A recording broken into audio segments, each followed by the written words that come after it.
नमस्कार मित्रांनो. आज आपण घरात पैसे टिकत नाही यावर काही स्वामींनी उदाहरण दिले आहेत, त्या आपण बघणार आहोत. 1. घरात सतत भांडण होणे. घरात रोज वादविवाद होत असतील तर सकारात्मक ऊर्जा कमी होते.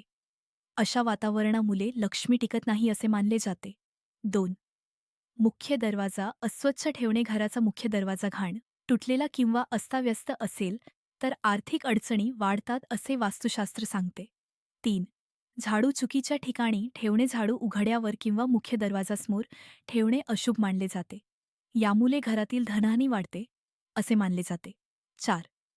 रात्री खरकटे भांडे ठेवणे. रात्री स्वयंपाकघरात खरकटे भांडे ठेवले तर नकारात्मकता वाढते आणि पैशांची बचत होत नाही असे मानले जाते. 5.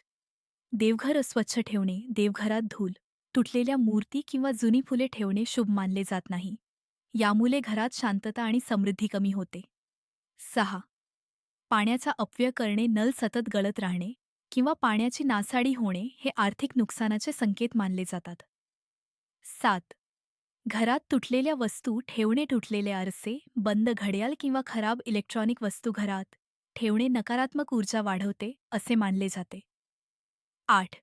सूर्यप्रकाश घरात न येणे. घरात अंधार आणि ओलसरपणा असेल तर मनावर व आर्थिक स्थितीवर वाईट परिणाम होऊ शकतो. 9. अन्नाचा अपमान करणे. अन्न वाया घालवणे किंवा त्याचा अपमान करणे हे लक्ष्मीचा अपमान मानले जाते. 10. वाईट सवयी आणि चुकीचा उगीच खर्च करणे, कर्ज वाढवणे आणि बचत न करणे यामुळे पैसा येऊनही टिकत नाही.